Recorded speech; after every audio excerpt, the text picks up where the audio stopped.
All right, today you guys have a special treat.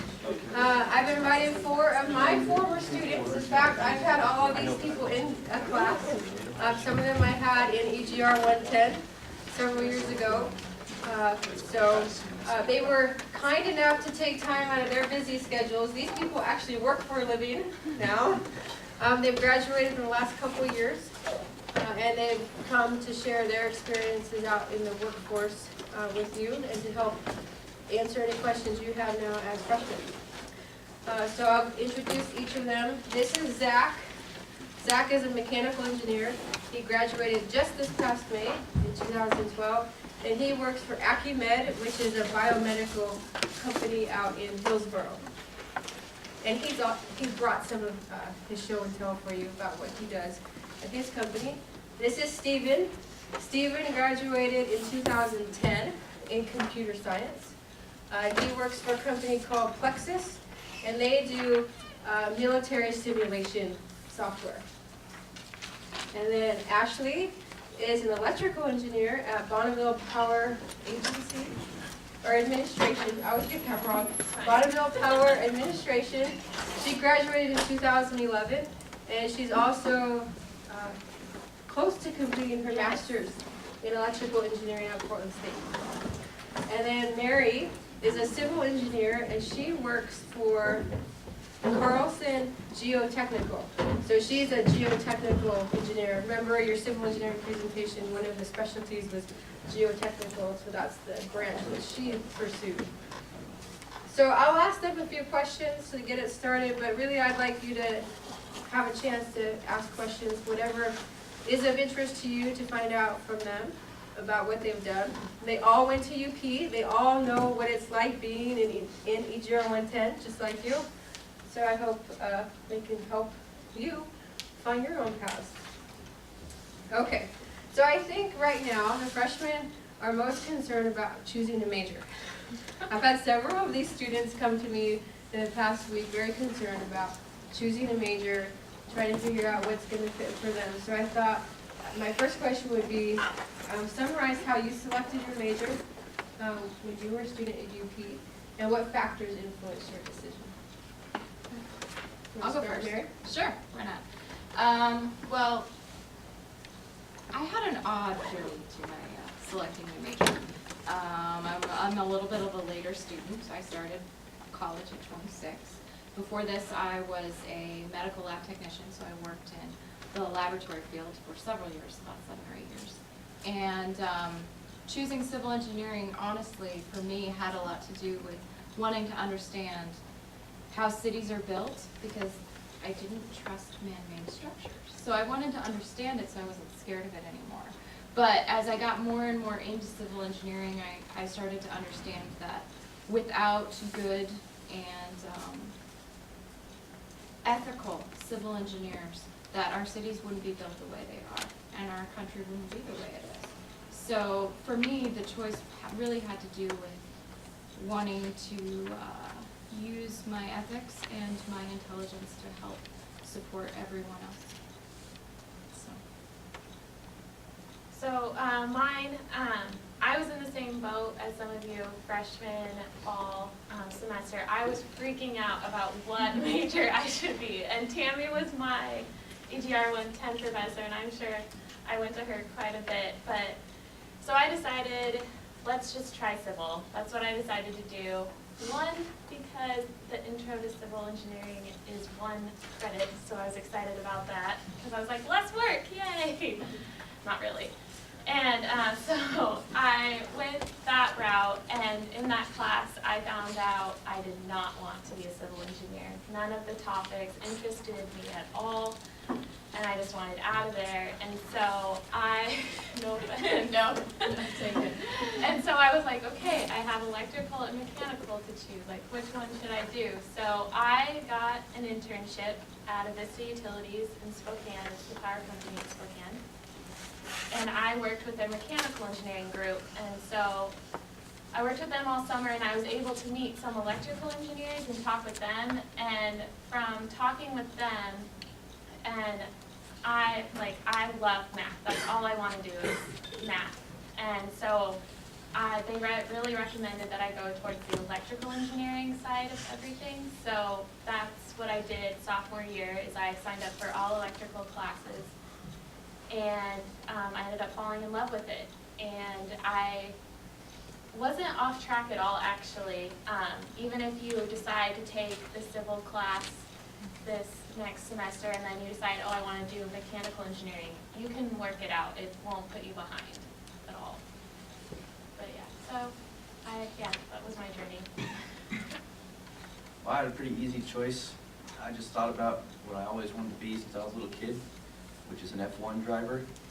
And since that wasn't likely to happen so much, I went with what I was good at and thought was, pretty interesting, which was doing software development. So, computer science. So, when I started, I actually already had my degree in oceanography. I had a 2-year degree in that. And then I came to University of Portland, and I didn't know that undeclared was a thing. So I thought I had to decide a major, and I picked computer science because I was good at it. And then I realized that just because I was good at it didn't mean I wanted to do it for the rest of my life for an actual job. So I decided to leave computer science as a hobby, and I moved into mechanical engineering as the actual job because I like shiny things. Also, mechanical engineering is the best major, and I'm not biased. Not at all. Basically, I like mechanisms, so I always grew up working on my car, and that really just put me down the path where I wanted to design shiny things. Like, look over here at these boxes full of awesome stuff. We've got some really cool, complicated geometry in there, and all of that is precisely engineered to make sure it does its function correctly. And I wasn't really interested in the whole electrical thing at all. It just didn't entice me because I couldn't see it work. I really wanted to see what I designed work. And I didn't want it to be huge, like civil stuff, because I can't bring that somewhere and show it to people. Like, you can't bring a building anywhere. But you can bring this stuff. So I guess I really like being able to feel what I'm building and see it and hold it in my hand. So, mechanical engineering. Well, thank you, Pamela. So it's good to hear that some of them changed paths, right? So I want to make sure that you don't feel stressed about choosing something right now, and then maybe next summer you decide that you want to go a different direction. It worked for Ashley, it worked for Zach, okay? And they both graduated in 4 years. Yeah. So I broke my femur junior year and I still caught up. that's true. So there's always alternate routes into each of the majors. So pick something you think you would enjoy now, but you can always change your mind later. Really easy to change. Yeah. Plus, engineering is very versatile. So even if you go into electrical engineering, you could probably do something mechanical too. Or Yeah, you're going to be civil, taking a lot of the same classes. software. Or software, exactly. So just because you choose one doesn't mean you can't do something else. Right, it's a multidisciplinary world out there now. So remember, even when Dr. Dillon was here, she talked about how even if you want to go work for Boeing, you might do it as a civil engineer, you might do it as a computer scientist, you might do it as a mechanical engineer, you might do it as an electrical engineer. Yeah. They hire all kinds. So even if you have a specific company in mind, you might be able to get there through different paths. Okay, if your company allows it, or company disclosure, what is the most interesting project that you've worked on?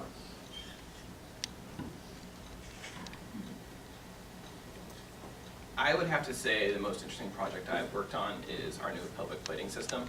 I can't actually tell you guys a lot about it because it's still in prototype right now, and you might go make your own or something. But what it's used for is, you guys all have a pretty good idea of anatomy, right? And what bones look like. So think of the pelvis, and if you want to put a plate on the inside of your pelvis, how are you going to do that? There's a lot of stuff in the way. So it's really complicated to design these tools that can get around all of that stuff that's in the way in order to put this plate on the inside. And then you have to put screws in it. And you can't just, if you're looking at the front, you can't just get a screw in there going like this. You have to have the screw coming in at the right trajectory. So it's a really complicated problem, not only to remove everything that's, well, not remove it, just kind of move it to the side. Removing it would be kind of a problem for most people anyway. But it's a really complicated problem, and I've had a lot of fun designing the stuff that goes along with it. I'd say that's the most interesting thing I've worked on recently. Thank you. I guess the main thing I work on is the Ascot Battle Space Simulator, which is pretty interesting, I think. Basically what it is it's like a very ultra-realistic and very expensive with really shit graphics, real-time strategy game. But yeah, it's pretty cool to handle like 60,000 entities all at once on the world and everything. They used to train radar operators. Take to run them. Oh man, you should see the computers that we're shipping to JSTARS. They're insane. Yeah. It's got the latest Core i7 in it. It's got 16 gigs of RAM. It's got 2 ridiculously huge GeForce graphics cards, and the monitors that come with it. We're shipping it with 2 monitors with each box, and there are these like things that are like this big and 2560 by 1600 resolution. 2 of them. It's like, whoa, so many pixels. You know, if you want a plate, I can go for a trade. So, my most interesting project probably this year was, I'm a power study engineer for Bonneville, so I take different parts of our electrical grid and I do performance tests on them. So I put generation and I put load and see how it affects the electrical system. So what Bonneville has is a bunch of RAS algorithms, which remedial action scheme, which allow us to have a bit more capacity on our transmission lines. And so what I've been doing this year is developing a new way for us to simulate those schemes. And it's a lot of and or and NOR gates and just trying to figure out, it's like a puzzle almost. So it's been really exciting, especially since no one's been able to do it at Bonneville that we are going through with it. So it's just been fun trying to figure that out. So, I'm a dirt nerd, to tell you honestly. That's kind of what I do. I just play with dirt all day. I wish it was more interesting than that, but the most interesting part about being a geotechnical engineer is that when you're doing site assessments, every site is different. And the reason why that is especially in the Portland, Oregon area, is we've had several very large floods that have deposited large layers of soil. Well, they don't deposit them in even layers anywhere. And so a lot of my job is estimating and figuring out exactly which layers are where, so we know, in particular, with this one site, it's a retirement facility, we hit 5 different types of soils, which weren't supposed to exist on the same site. And figuring out exactly what happened and exactly how, working with geologists to figure out exactly what type of seismic hazards would be there so that we could tell the foundation engineers how to design the foundations and how much load each of those soils could take and how deep they would have to dig. It took quite some time. It took me and the geologist, I think, 2 weeks to figure out exactly what was going on, and that was very interesting. It's very challenging. So if you like geology and if you like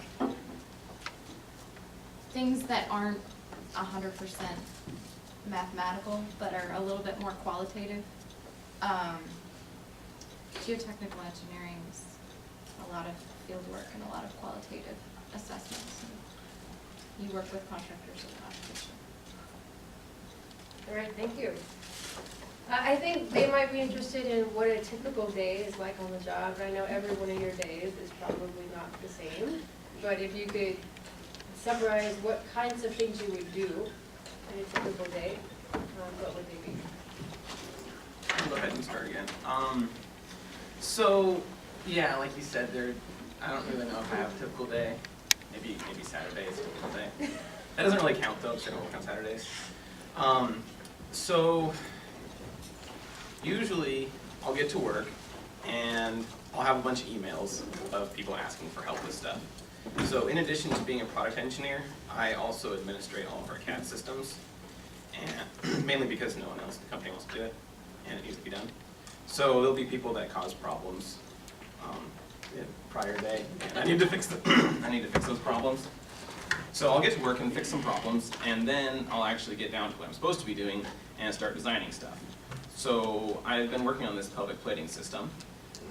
We are on our third round of prototypes now. So in the first and second round of prototypes, what I would be doing is tweaking the design, going through, making sure things work how I expect them to work, and sending it to R&D.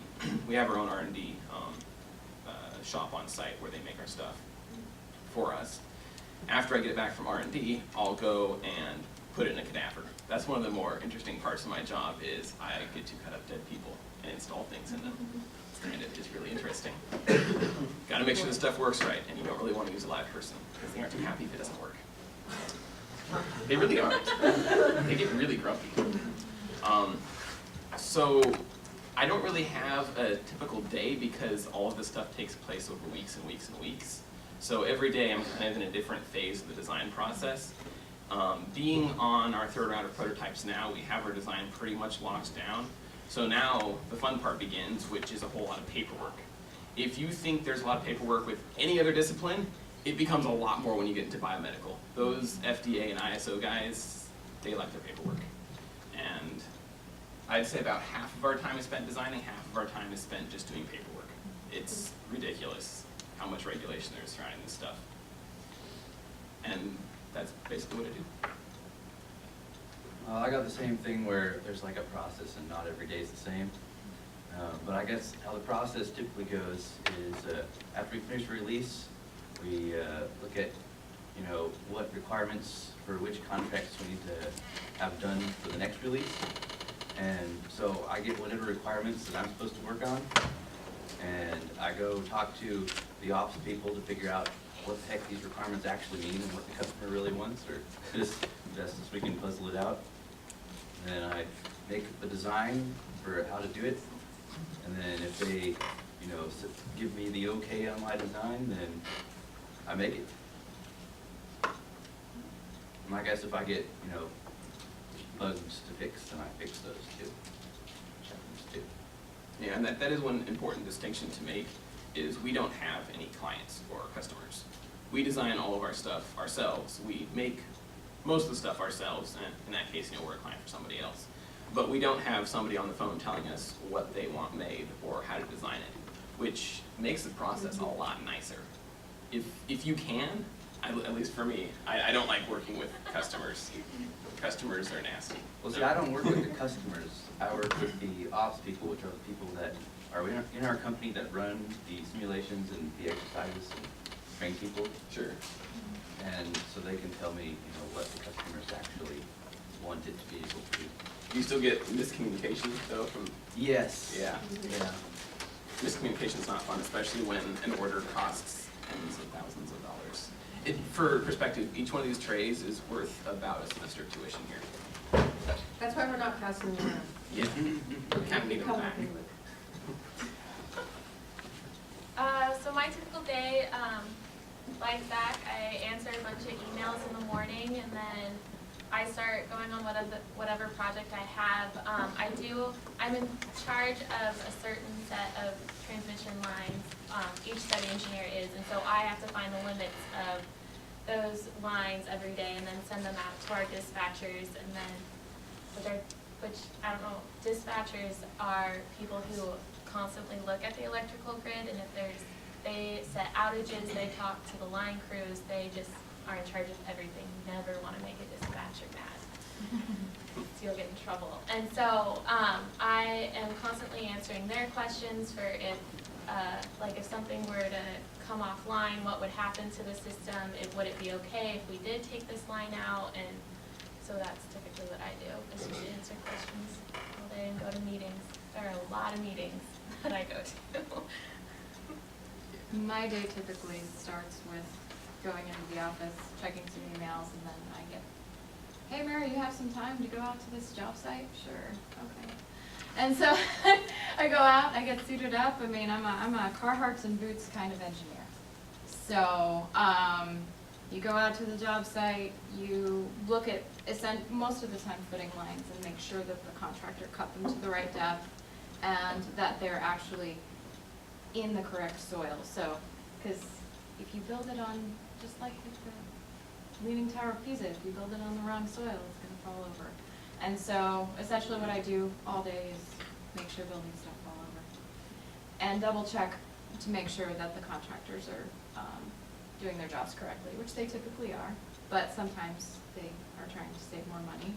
And you have to negotiate, and then you document what you do. And essentially, most of what I do is watch and document. So that's my typical day. All right, very different, right? For each of the disciplines, a little bit of a diverse typical day, especially with the civil engineering. You're a site kind of civil engineer. You're out in the elements. Okay? I have more questions, but I thought I would open it up to you since you might have some burning questions. So feel free to raise your hand. You could direct your question at a particular panelist if you'd like, or you could direct it at all of them if you're curious about all of their perspectives. Yes. I'm kind of curious who you're funded by or who you're paid by. Like signs my checks, or, oh, we're just a private company. Yeah. So, I guess our main source of income is hospitals. We sell these sets. Okay, well, we don't actually sell the set to a hospital. We kind of rent it to them. So it's a really interesting arrangement. We have sales reps in the field who know how these things work, know how to implant them. Really, all they're allowed to tell the surgeons is exactly what is in our little brochures. They can't legally tell them anything else because otherwise we get sued if the surgeon does it wrong. But they'll have these trays in the field and say, you are in for surgery. I don't know, you broke your shoulder or something. And the surgeon has to make a judgment call. It says, okay, do we buy Acumed stuff? Do we buy Synthes stuff? Who do we buy equipment from? Then after they decide that, they decide which tray they want. These two trays down here are the shoulder system. And then, the sales reps are like, hey, you should buy our stuff because it does this. And other sales reps are, you should buy our stuff. And then after they purchase it, they'll implant it. That obviously only takes some of the stuff out of the tray. There's a lot in there for a whole range of different injuries. And then Acumed goes and fills the tray back up again. And that's our main source of income. Surgeons, surgery. So keep hurting yourself. Makes us money. We're a private company too. We get most of our contracts from, I guess all of them, from the US or other NATO countries. I guess mostly recently it's been the AWACS program, the JSTARS program on the US side of things. AWACS are the big airplanes with big dishes on top for radar, giant radars, and the JSTARS is a joint ground and air radar thing. And then we also do it, for NATO directly, and also for French people, and also for the Swiss, and for UK, and then to a lesser extent, other NATO countries. BPA is a federal government agency, so I'm under Department of Energy, and so we just, we're in charge of all the 500 kV and 230 kV transmission lines. Taxes. No, actually. No. We make our own profit from selling our power, selling the power. So your electricity bills pay for my salary, but your taxes do not. Okay. Well, you're welcome. Thank you, everyone. Typically, our clients are typically either the GC, the general contractor, or the owner. We typically view ourselves as an owner's representative for on the job site to make sure that things are going correctly. So we're kind of a third-party oversight. So. Next. How stressful would you say your jobs are on a daily basis or at the end of the project or something? Not stressful at all, really. If we get frustrated with anything, we usually just go play ping pong. That's pretty great. We have ping pong tables. Yeah. Or we go out to lunch or something, because it's like, oh, well, screw this, I'm going to go to lunch. It's really great being salaried. It really is. If something doesn't work right, you can just be like, okay, IT, you need to fix this, and I'm gonna go to lunch. When I come back, it better be working. Yeah, it's pretty great. So, no, I don't get stressed at all really at work. I enjoy my job. It's fun. I mean, there's a lot to do. Some days I spend upwards of 10 hours working because there's so much to do. But if you get stressed out, you're not efficient, so it's just go home. You're not doing your job right. Go home. Okay, you want to. I like it. Mine's very low stress too. I guess if you get to be a product manager or something, then it's pretty stressful. But I just, get requirements and then make it do it. So it's not too bad. So I've worked in 3 different departments at Bonneville, and probably the one that I'm in right now is the most stressful, just because we do affect the grid immediately, and so that I feel a lot more responsibility for that. But on a daily, it's not very stressful, just when there's certain outages or something. Like 2 years ago, San Diego had a blackout, and that was very stressful. So normally, no. My job can be stressful, because I'm typically the bearer of bad news. When I come onto a job site, I'm the inspector, I'm the one who's gonna get them in trouble, I'm the one who's telling them this, and that can be stressful if you let it be, but that just depends on how you approach it. Because in general, you double checking to make sure that they're doing their job right is going to save them money in the long term. So you can cost them money in the short term, but you just have to approach it with the idea that in the long term, that building's not gonna fall down and they're not gonna get sued. So, Those good things. yeah. How, for the biomedical, how often do you use like CAD software, and how much of a part does it play in like your job? Huge part. So a lot of engineering jobs traditionally use drawings for a lot of stuff. So you have your model and you make a drawing out of it. We do too, although we're moving away from it because we don't actually use the drawings for anything. The only reason we have the drawings is FDA regulation, document retention, blah, blah, blah. I use CAD on a daily basis. It is integral to designing this stuff because the services are so complex, there's really no other way to define it. And for that exact same reason, you can't really make a drawing of it. Most of these shapes are really organic. They have to go on a 5-axis mill just to make them, which is really expensive. But if you think about an organic sort of shape, how are you going to put dimension of thing on a drawing? You can't. So you guys know what GD&T is? Any of you? Maybe? Geometric dimensioning tolerance? No? That's okay. You'll learn about it later. But we don't use dimensions on any of our stuff. We use GD&T, and for that you have to have the model, because they have to have the model geometry in order to manufacture the thing. So CAD is 100% integral to being able to do what I do. And in case you're interested, what we use is Creo, the new version of Pro E. So if you're interested in working at Acumet, it's a real great internship. That's how I got started there. Take the Pro E class. It makes you marketable. No, sorry, another question. Are there any like people with biomedical majors, like biomedical engineering majors, or just like a bunch of just mechanicals? Mostly mechanicals. I would say 2/3 of our engineers are mechanicals, and the rest are biomedical engineering. It doesn't make much of a difference for the jobs that are open to you at Acumet, but if you have the biomedical, you usually have a lot more face time with surgeons. We talk to surgeons, what does the surgeon think would be best here? What would they want for this device? What do they want this device to do? So, if you're interested in do we do biomedical here? Is that the No. thing? Okay. No. Then just go mechanical But engineering. there's electives they can take in the biomedical area. Yes. We're in the process of choosing our majors and minors right now, and I was just wondering what your minors were and if it really ended up having some consequence in what you ended up being able to do for your career. So my first major was computer science with a math minor. And then I decided to do mechanical engineering, so I was double majoring in CS and ME for like a week, I think, right? Something like that. And then I was like, you know what, I think I can do a math minor too, that's only another class, so put a math minor in there also. And then I got through another semester and I was like, this is way too much work and I'm too lazy for this. So I dropped the CS as a major and turned that into a minor, so I was an ME major with a CS minor and a math minor. And then I decided not to do the math minor because I figured that wouldn't actually be useful for a job at all, which it didn't turn out to be useful, so I didn't get it. I don't know if it's useful, I guess.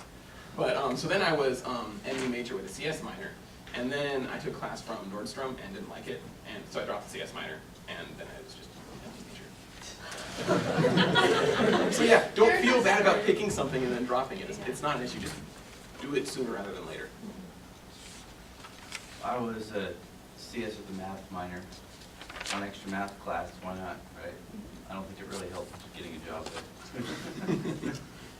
So I went from environmental to civil to electrical, and then and then I got a math minor, and it didn't help me. Other than I love math, so that's why I wanted to do it. I didn't have a minor.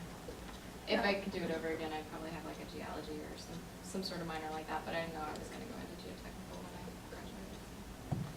I think the minor is really, when I advise students, and when I advise you, it's more about what are your interests? What else do you want to get in your co-curricular experience here at the University of Portland? So I treat minors as, what are you interested in? What do you want to learn about? Because you're only going to be in college once, hopefully.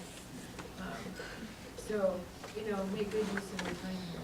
Yeah, building off of that, the best thing I could have done was ME major CS minor. That's what I kind of wish I had done, just pushed through with the CS minor.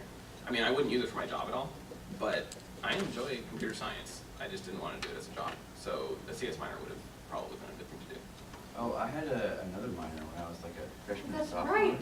Yeah, I was doing a sociology minor because I was kind of interested in groupthink, how people think in groups, but I dropped it because I got kind of annoyed at all the classes.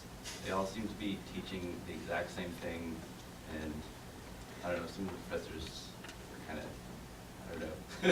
I'll just stop talking. This is going on the internet. Yeah. Okay. I'd recommend doing a language minor if you really wanted to do a minor. I'd recommend doing full That makes you more language. marketable. Yeah. Maddie? What time do you have to go to work in the morning, and what do you get to wear to work? This is what I wear to work. This is a Trek in the Park t-shirt. It's Star Trek Live at the St. John's Cathedral Park. It's pretty awesome. I wear a lot of video game shirts to work. Sometimes I wear cargo pants. It really doesn't matter what you wear. I usually get to work about 8:30. Most people get there between 7 and 9. That's about it. It's pretty laid back. It's advised that I be there between 10 a.m. and 3 p.m., but apart from that, as long as you do approximately 40 hours a week, nobody cares. And you can wear whatever you want in my office, as long as you're not naked or something. So Bonneville advises, well, actually tells you you need to be there between 6 and 9 in the morning, and you have to be done by about 6:30 in the evening. And so I get there about 7:30 and leave at 4. But if I have an appointment or something during the day, then it's not a big deal if I were to take off, and then just as long as I make up the hours during the week another time. And then dress code definitely depends on which department you're in. I work near some VPs, so my department tends to dress a little nicer than my previous ones. I used to be able to wear a t-shirt and jeans, and now I try to dress up a little bit. As I said before, Carhartt boots, and because I'm gonna get dirty all day. You're just walking around on job sites getting dirty. And as far as coming in the morning, it depends on what site visits I have. Typically, if I don't have any site visits, I'm there in there by 8 because, well, who wants to stay past 6 at night? So. Do you guys all work exactly 40 hours a week, or does it fluctuate depending on the project, or if you're cramming or have extra work to do? Fluctuates. Yeah. Yep. It doesn't fluctuate much. I probably haven't worked more than, I'd say, 45 hours in a week, and I haven't worked under 39 hours. So it doesn't fluctuate much, but it does change. Same here. Crunch time, got to get features in, then about 45 hours, but other than that, I work a constant 40 hours, unless I'm doing a field trip somewhere, then I'll work a little bit more, but it's always 40 hours. Mine fluctuates quite a bit. It depends. Some jobs I'll be there for 12 hours a day for 6 days a week. But that's very rarely, and that'll only be for like 2 weeks. That's usually just when they're installing some sort of deep foundation or something, and they need to be there constantly. So, other than that, it's 40. I guess mine fluctuates more by day than by week. So if there's, it's 5 o'clock and then something bad happens, like a vendor calls us and says, hey, how many of these did you want? You're supposed to have these done by tomorrow, kind of thing, Well, it can go like, 10 hours a day. I think 10 hours a day is the most I've worked, so good job on the 12-hour days there. And then probably haven't worked under 6 hours in a day. If it's like you work 10-hour day, okay, I'm just gonna work 6 hours a day, go home early. It's pretty flexible. Any other questions? Yep. Do you think a business administration minor would be beneficial? To what? I think that matters what you want to do. Mostly civil. Mostly civil? Yes. Because you learn a lot more. In civil engineering, you have to communicate quite a bit more with either people who don't speak the language of engineering that you're learning, or with contractors. So learning those communication skills, especially with civil, is very important. Being able to look someone in the eye, face to face, and be able to communicate on their level what you need them to understand is very important. And also avoiding liability. That's also important. Did any of you guys go to grad school, or do you recommend it? I think I'd like to. I don't know if it's gonna happen, but I did just graduate in May, so right now I'm Just just trying to get the income coming in, the income to come, yeah. yes.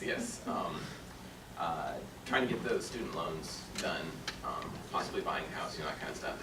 Then grad school. I'd like to. I think it'll be useful and it comes with a nice pay bump. Yeah, I'm the same boat as him. Just kind of, maybe sometime I'll do grad school. It didn't really seem like a great idea right off the bat to me because from what I looked at, the job market was for all the jobs that I could get for going to grad school, I could also get for having 2 years experience in the field already. So I was like, why would I pay a crap load of money when I could be making money instead? So I'm in grad school right now. The main push for me that I wanted to go to grad school was Bonneville was willing to pay for it. So I was like, okay, I'll go to grad school right now. And it does not help me in my pay at all at Bonneville. It doesn't. And so it was merely a thing that I wanted. If you do plan on going to grad school, really think about it. It's a lot of work. At least for me, I work 40 hours a week and I go to school. So it's a lot of work. Yeah, and like the first quarter, I thought I was gonna fail. Like literally talked to my advisor, I was like, I don't think I can do this. And he's like, oh, well, you sound like you're right on track, just keep going. And it ended up being fine, but it's a lot of work. If you're gonna do geotechnical, you eventually do need to get a master's degree, but I'm not at the point where I'm quite ready to do that yet. Looking into it, doing it part-time maybe, but with the current position I'm in, the availability just is not there to be able to go to school right away, so, because you need to have a concrete schedule, and I don't. That's actually a good point. If you get a job first, it's likely your company will either pay for a lot of your school or at least part of it. Acumed is really good about that. They pay 95% of any college expenses whatsoever towards a degree that's related toward your job, which is why I'm really considering going to grad school, because it essentially be free. That's what I would recommend, is you get a job first and then you look into grad school. That's what I recommend. If you're only thinking masters, get the job first. Yeah. See what you like, because That's Mary exactly it. went on and now she did geotech, so now she might pursue that as a master's degree. But you kind of need some experience out there to figure out which area you want to specialize in. Yeah, that's what I. Yeah, pretty cool. Were there any minors in particular that you looked at and like, oh, that probably would have helped me? Helped me in my current job. Yeah. Not particularly. There's a couple of biomedical classes that would have helped me with my job right now, but we don't have a minor, right?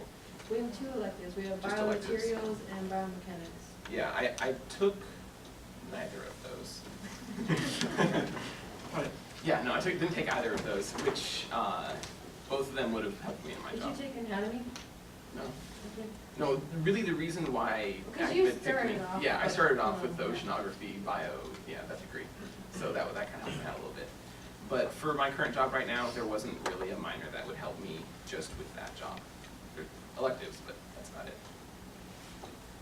Costs. Is it really difficult, speak for you, because you like, how long would break between college and grad school did you have? Just the summer. Just summer? Yeah, Okay. I started in September. Because I was wondering, like, if you have, like, let's say, like, a 2-year break between finish college and starting grad school, would that be like a big, like, would you lose a lot of what you learned? Or is it just like a, because like, let's say, like, if someone took like a break from high school to college in like 2 years, that'd be quite a big gap. You probably forget a lot of things. Is it not the same for the grad school? So, my classmates, they're all older than me, they're all in their 30s. PSU is very big on the older student, and so they all went to work, and then now they're getting their masters after working in the field for 6 years, and they're doing fine. They're doing as well as I am. I think your job helps you, especially if you're going in that direction in your master's program. So like I work in the power field and I'm getting my master's in power systems, so they go hand in hand. The only reason why I started right away is because I was like, if I stop school, I don't think I can start it again, because it is a lot of work. Working and going to school, I think going to school is much harder than working is. It's just a lot more energy. Tori. Okay, I have 2 questions. So one, like for the biomedical company, would you say like having a mechanical engineering degree with a bio minor would be helpful, or? Yes, that would be helpful. What kind of bio? Like, what do we have? I think it's just regular. They get to do 5 upper division bio courses. Yeah. Okay, yeah, that would definitely make you marketable. I mean, you gotta, tell them that you have it, but, and tell them why you took it, that you're interested in it. But yeah, that's definitely a good thing, because, I mean, every single thing you see here either goes in somebody's body or helps something go in somebody's body. So it really helps you know what's inside somebody's body when you're designing that kind of stuff. And then my second question is, it sounds like a lot of you had internships after your freshman year. And so like to help you decide your major, and how did you guys come across those internships? Well, my first internship was actually at Kimberly-Clark. They make Kleenex. You all know what Kleenex is. Well, yeah, but Kleenex is, they also make Huggies. Scott towels. Yeah, lots of stuff. Anyway, I got a job there because, well, I applied for it, and this was actually right after I got out of high school, so I wasn't even in college yet. And I was like, hey, look, there's this internship position. I'm going to apply for it and see what happens. And I didn't get it. And then one of the people that they had accepted dropped out a week before the internship started. So they were scrambling for somebody to get a job and called me. So that was like complete luck right there to get that internship. It worked out great. For you guys, just apply to a whole bunch of places. That's really the best thing you can do to get an internship. And freshman year, freshman summer, you might not get one. So apply, but you might not get one. But you'll probably get one sophomore summer. That's when you're good, because you're halfway through your school year. You've learned all of the basic stuff, and companies really want to get people that have potential. They don't care what you've done, they care what you can do. So apply for a bunch of places sophomore year. Acumed hires 11 interns last year, I think.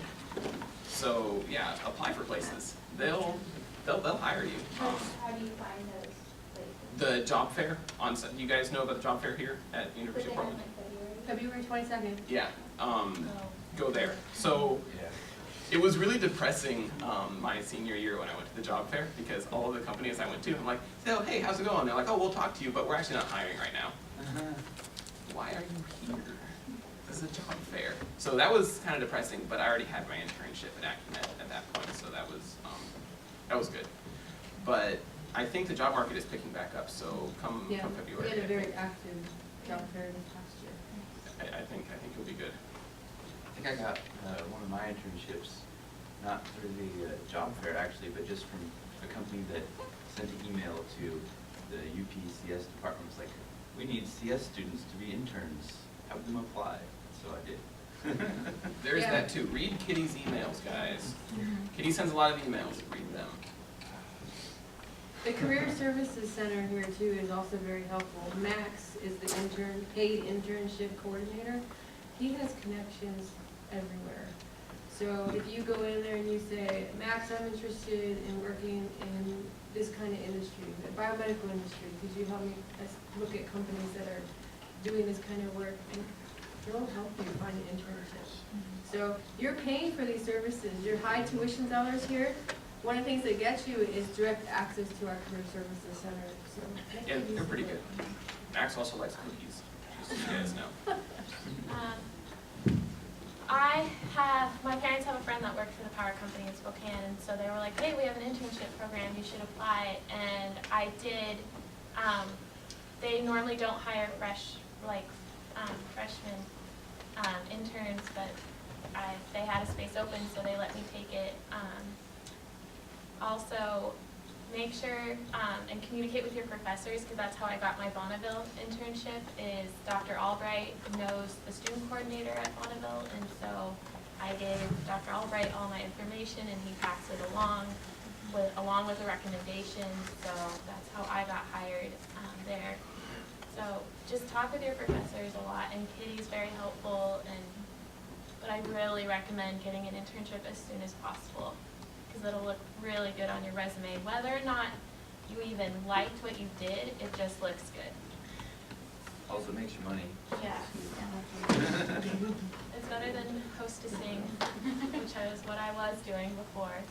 So. I didn't have any. Just being an alternative student, I worked the first 2 summers, and I really wish I had gotten an internship that 3rd summer. I was still recovering from a broken femur, so I didn't work that summer either. So it would have been nice, but as Ashley said, keeping in close contact with your professors, that's how I got the job I got. That's how I heard about the job that I have. Is somebody told somebody and somebody told someone else, and then it ended up coming around and I submitted my resume. It wasn't even a posted job, and that's the thing around here, is that work your connections, because most jobs aren't posted. Yeah. Yeah, and University of Portland students have a very good reputation with the companies around Portland. I would probably say 40% of Bonneville students are UP students. So I would it's a very good network. There's information in your student handbook about the Bonneville internship program in particular, so you can take a look at that in your student handbook. I should also mention that UP is now officially a member of the MECOP group. And so if you are planning to be a mechanical engineer or a computer scientist, then you can participate in the MECOP program. It extends your college career to 5 years, but you have 2 6-month internships during that time. So you're only in school for 8 semesters like you would be in your 4-year plan. But it extends it to 5 years, but you do get 2 6-month paid internships at 2 different companies. It's a really fantastic opportunity for Wish I those had 2 that in my majors. day. Yeah, where would you go to find out more about that? Tonight, there's an information session at 6 p.m. in BC 163. If you would like to learn more about MECOP. We've targeted the sophomores and not the freshmen because you apply when you're a sophomore. But if you're interested, I should have let it loose to the freshmen too. If you're interested, come to BC 163 tonight at 6 p.m. If you're interested, you should go even though you're a freshman, because when I applied to Oregon State, they have a MECOP program, and I applied for that program when I got in. And so. Oh, that's not a good place for internships. The shipyards in Hawaii. Oh, They, yeah. Pearl Harbor. Yeah, the Pearl Harbor guys. They do an informational session, when is that? Usually during the job They fair. come for Is the it job during, is fair. it around the job fair? Okay, it's around the job fair, and they hire a lot of people. And you get to go to Hawaii. Yeah, and you get to be paid to do engineering in Hawaii on submarines. So, I mean, is that not cool or what? You're not military, you're civilian. Yeah. But it's like, that's, Cool opportunity. yeah, I applied for them and they didn't like me, so, fine. I'm gonna go build this stuff then. Yeah, so, no, apply for it. It's a really good, program that I wish I had got into. AC 163. You just make a minimum. Well, our time has come to an end. I would like us to thank the panelists for sharing their